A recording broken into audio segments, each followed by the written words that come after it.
ओबाड़ों के नवाही गांव बगाड़ा कोरी में पानी की निकासी का सिस्टम ना होने की वजह से इलाका मकीन सख्त परेशान। इस मौके पर इलाका मकीनों ने एहतजाज करते हुए मीडिया से बात करते हुए ओबाड़ों के मौलाना नेक मोहम्मद, मौलाना अजीजुल्लाह और दीगर ने कहा कि हमारा गांव को जानबूझकर नज़रअंदाज किया जा रहा है। हमारा इलाका बुनियादी सहूलियात से महरूम है और हमारी ज़िंदगी अजाब बन गई है। सीवरेज का गंदा पानी हमारे घरों और गलियों में हर वक्त खड़ा रहता है, जिसकी वजह से बहुत सी बीमारियां जन्म ले रही हैं, जिनमें हेपाटाइटिस, मलेरिया। मजीद इलाका मुकीनों ने एहतजाज करते हुए आला हुकाम से नोटिस लेने का मुतालबा किया है। सरा के मकाम पर एक खूबसूरत झील तकरीबन 80 केनाल के रकबा पर मुश्तमिल है। झील में पानी की सतह में बतदरीज कमी की वजह से झील के इर्द गिर्द सरसब्ज व शादाब मैदान बन चुके हैं। माफिया ने इस सरकारी रकबा पर नजरें जमा ली हैं। फरीद फानी, राजा आज़ाद और दीगर ने झील के बड़े हिस्से पर फलदार दरख्त लगा रखे हैं। और अब खबर शामिल करते हैं डहरकी से। डहरकी शौहर, बीवी, बच्चों समेत घर पर बासर अफराद के कब्जे के खिलाफ एहतजाज और इंसाफ का मुतालबा। तफसीलात के मुताबिक डहरकी के नज़दीक गांव साजन मलक की मसमात सकीना अपने बेटे अली जमान मलक और अपने खावंद हाजी अल्लाह अबायो मलक के साथ मिलकर मीडिया से गुफ्तगू करते हुए उन्होंने मजीद कहा कि हमारा खादम वालों से संगाबंदी का झगड़ा है। अवाम हमदर्द फाउंडेशन के बानी सरदार इलियास साहब की डीसी मानसहरा से मुलाकात और मानसहरा प्रेस क्लब का दौरा। रिपोर्ट हक नवाज, ब्यूरो चीफ, मानसहरा, शनक्यारी। अवाम हमदर्द फाउंडेशन के बानी व चेयरमैन रिटायर्ड कर्नल सरदार इलियास साहब ने डीसी मानसहरा से मुलाकात की और अवाम हमदर्द फाउंडेशन की तरफ से कसीर तादाद में मास्क का तोहफा भी पेश किया। इस मौका पर डीसी साहब मानसहरा ने कर्नल इलियास साहब को मुकम्मल ताअवुन की यकीन दहानी भी करवाई। तो आपकी ऑथराइजेशन के बाद DPO and police and everything, so Nadia hospital में we had a big medical camp with the 7-8 doctors. वो बड़ी तादाद पूरी करें क्योंकि कल मैं हो सकता है 144 लगा दूं। ठीक है, एक दो पैक्स ला देना आप again with this all precaution. इस मौका पर अवाम हमदर्द फाउंडेशन के बानी व चेयरमैन सरदार इलियास साहब से मानसहरा प्रेस क्लब के मेंबरान और general secretary Mansehra press club Raja Aamir ने भी मुलाकात की और अपने तासरात से आगाह किया। अवाम हमदर्द फाउंडेशन के MD साहब कर्नल इलियास साहब इन्हें सुना अवाम वास्ते हमदर्दी के नाते तक ये मार्क्सान के देते हैं इस पर सिसरानिया प्रेस क्लब की तरफ इन एक अच्छा खुशाइंद इकदाम है। अल्लाह पाक इन्हें किसी तरह इंसान की खिदमत करना। मुशीर वज़ीर आला पंजाब आसिफ महमूद ने तहसील सुहावा डुमेली के गतर का दौरा किया। अखाड़ा बैल में बतौर मेहमान खुसूसी शिरकत की। उनके हमरा इलाका की सियासी और समाजी शख्सियत मलक मुदस्सर भी मौजूद थे। मज़ीद तफसीलात बता रहे हैं मोहम्मद नबील हसन अपनी इस रिपोर्ट में।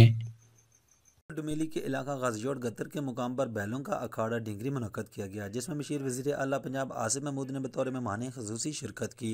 इनके हमरा इलाका की सियासी समाजी शख्सियत मलक मुदस्सर आफ्टांगरी भी मौजूद थे।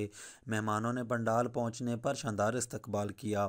इनके अलावा इस अखाड़े में मिर्ज़ा जमशेद साबिक chairman UC Dumeli, master Ashiq Hussain साबिक चेयरमैन UC कोहाली, चौधरी जाहिद अख्तर सदर PTI ज़िला Jhelum, Syed Azhar Mahmood Zaidi general secretary PTI तहसील सुहावा, नासिर शाह सदर PTI Sohawa, Raja Babar Mahmood deputy general secretary तहसील सुहावा, चौधरी फिदाउल हक ने भी खुसूसी शिरकत की। अखाड़ा बैल को देखने के लिए तमाशाइयों की कसीर तादाद मौजूद थी। बड़ी तादाद किसानों की थी। खाने पीने के लिए मुख्तलिफ स्टॉल भी लगाए गए थे। कामयाब जोगों के मालिक में मेहमानों ने इनामात तकसीम किए। पहली 3 पोजीशन होल्डर्स को मोटरसाइकिल, ट्रॉफी, झंडा और नकद इनामात से नवाजा गया। मुशीर वज़ीर आला पंजाब आसिफ महमूद ने मीडिया से गुफ्तगू करते हुए कहा, मिनिस्टर पंजाब से पहले ही ये बात कर रखी है कि हमारे इस ज़िला झेलम के इस इलाके के अंदर जो इनके इलाकाई खेल हैं, जो सकाफ़ती इनके खेल हैं उनको उजागर करने के लिए यहाँ पे हम सरकारी सतह पे एक इंशाल्लाह बड़े मेले का इनेकाद करवाएंगे और वो जो मुनासिब मौसम ये हमारे ज़मींदार हजरात तजवीज़ करेंगे या जो इनको बेहतर सूटेबल टाइम लगता है उसके अंदर जब ये मुझे गो एड देंगे तो हमारा टूरिज़म डिपार्टमेंट यहाँ पे इनके लिए पूरा एक मेले का इनेकाद करेगा।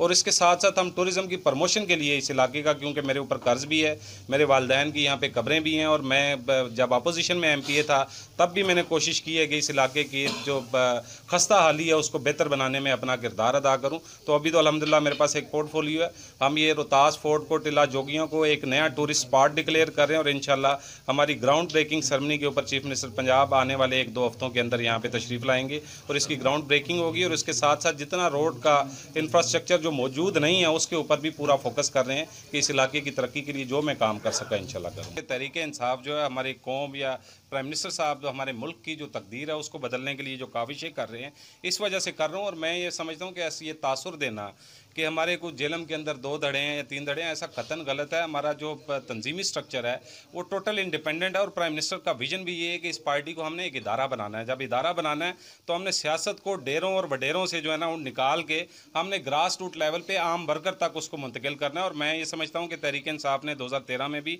18 में भी टिकट्स अपने नौजवानों को दिए अपने। PTI ज़िला जेहलम ज़ैद अख्तर ने कहा कि वज़ीर आज़म के मिशन को हमने ज़िला से शुरू किया, तहसील UC की तंजीम साजी मुकम्मल की, अब अगला मरहला वार्ड का है। अब तमाम वार्ड में अपना ढांचा तश्कील देंगे जिस पर काम जारी है। चूनिया तहसील इंतज़ामिया काबज़ीन माफिया से सरकारी ज़मीन को वागज़ार करवाने के लिए मुतहरिक हो गई। 2866 कनाल सरकारी ज़मीन को कब्ज़ा माफिया से वागज़ार करवा लिया गया। असिस्टेंट कमिश्नर चूनिया अदनान बदर की कार्रवाइयाँ जारी। असिस्टेंट कमिश्नर चूनिया अदनान बदर का तहसील चूनिया के तकरीबन 18 नवाही देहाती इलाकों में सरकारी ज़मीन को वागज़ार करवाने के लिए ग्रैंड ऑपरेशन करोड़ों की ज़मीन वागज़ार करवा ली गई। 2866 कनाल सरकारी ज़मीन पर लोगों ने कब्जा कर रखा था। ज़मीन की कुल मालियत 55 करोड़ 35 लाख रुपए बनती है। असिस्टेंट कमिश्नर चूनिया ने ऑपरेशन मौजा गांब मछाना, कितनखुर्द, खोखर अशरफ, टुट्टे, चाड़ के अर्जानीपुर और कोड़े स्याल में किया गया। जिम्मेदारान के खिलाफ FIR का अंदराज भी करवा दिया गया। मीडिया से गुफ्तगू करते हुए असिस्टेंट कमिश्नर चूनिया का कहना था, लैंड माफिया को किसी सूरत नहीं बख्शा जाएगा और हरगज़ सरकारी ज़मीन पर कब्जा नहीं करने दिया जाएगा। इनक्रोचेस के खिलाफ क्रैकडाउन जारी रखूंगा और कानून के मुताबिक सख्त कार्रवाइयाँ अमल में लाऊंगा। जी। आज मोर्ख 9 नवंबर 2020 को डॉक्टर मोहम्मद इलामा इकबाल का यौम पैदाइश उनके आबाई शहर सियालकोट में उनकी रिहाइशगाह वाक़या अड्डा पसरूरिया में बड़े जोश व खरोश से मनाया जा रहा है। सियालकोट से आपको अहम तरीन खबर से आगाह करते चलें। डॉक्टर मोहम्मद इलामा इकबाल का यौम पैदाइश आज मोरखा 9 नवंबर 2020 को डॉक्टर मोहम्मद इलामा इकबाल का यौम पैदाइश इनके आबाई शहर सियालकोट में इनकी रहायशगाह वाक़या अड्डा पसरूरिया में बड़े जोश व खरोश से मनाया जा रहा है और जहां पर इनकी पैदाइश की खुशी में इनकी सालगिरह का केक भी काटा गया और कसीर तादाद में अवाम ने शिरकत की। आपको एक दफ़ा फिर अहम तरीन ब्रेकिंग न्यूज़ से आगाह करते चले। आज मोरखा 9 नवंबर 2020 को डॉक्टर इलामा मोहम्मद इकबाल का यौम पैदाइश इनके आबाई शहर सियालकोट में इनकी रहाइश का वाक़या अड्डा पसरूरिया में बड़े जोश व खरोश से मनाया जा रहा है और जहां पर इनकी पैदाइश की खुशी में इनकी सालगिरह का केक भी काटा गया और कसीर तादाद में अवाम ने शिरकत की। चूनिया इलाहाबाद तौहीन रसालत की सिर्फ मजम्मत काफ़ी नहीं बल्कि अमली इक़दामात उठाए जाएं।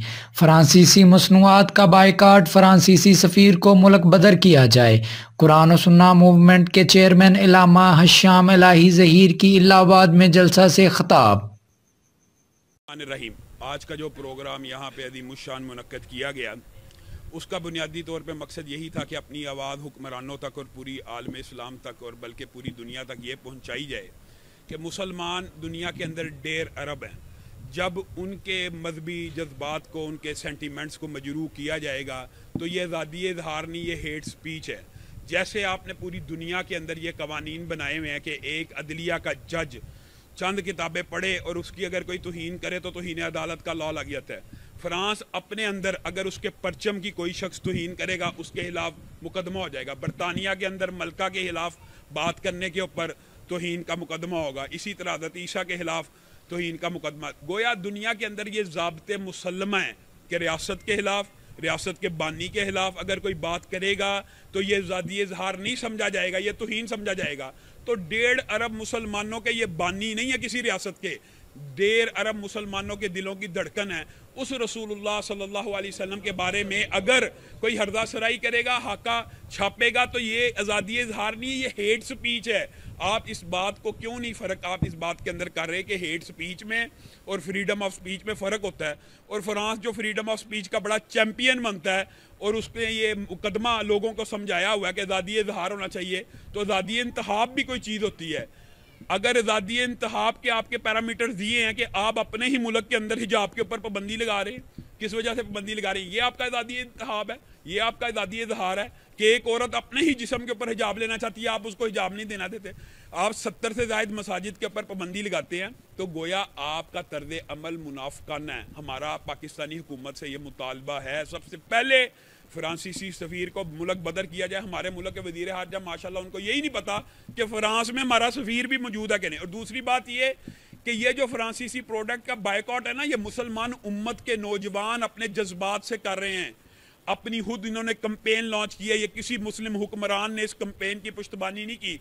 अगरचे तैयब उर्दगान के बयानात मुसलमानों के दिलों को ठंडा करते हैं, लेकिन कोई मुस्लिम हुक्मरान इसके पीछे नहीं है। फिर भी फ्रांस की मईशत 30 साल जवाल का शिकार हो गई है और फ्रांस का सदर झूठे बयानात दे रहा है कि मेरा मकसद ये नहीं था, वो नहीं था, कि मैं इसको सपोर्ट नहीं कर रहा, लेकिन मैं इसको रोकना नहीं चाहता। तो अगर आप रोकना नहीं चाहते तो आप इसको सपोर्ट कर रहे हैं, तो फिर हमारा पाकिस्तानी हुकूमत से ये मुतालबा है कि कुजा ये पाकिस्तानी अवाम टोटल का बाइकआउट करे, फ्रांसीसी मसनूआत का बाइकआउट करे। इससे बेहतर है कि आप बंदरगाह कराची के ऊपर, पोर्ट के ऊपर उनकी मसनूआत की लैंडिंग के ऊपर पाबंदी लगा दें। अगर फ्रांसीसी प्रोडक्ट मुल्क में आई ना, और मैं तो इससे भी बड़ी बात करता हूँ कि आज वक्त है नेशनलिज्म का। अगर जो नारा आपने लगाना है be Pakistani buy Pakistani, multinational companies का तो वैसे ही बाइकआउट करना चाहिए। और पाकिस्तानी इस टाइम यकीन करें, जो मुसलमान उम्मत के और पाकिस्तान के लोगों के जज्बात है, अगर आप नेशनलिज्म को भी फ़रोग देना चाहें ना, इस वक्त आप बी पाकिस्तानी और बाय पाकिस्तानी का नारा लगाएं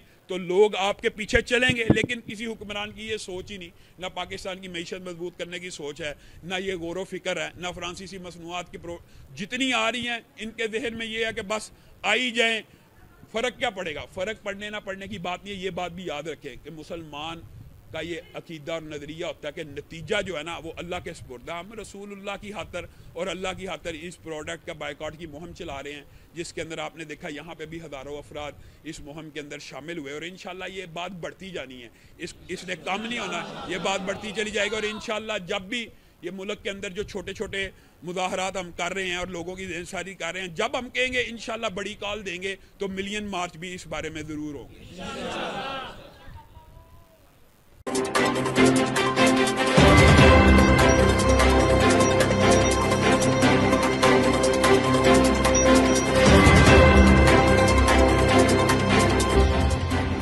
You're watching GSTV YouTube. Keep watching.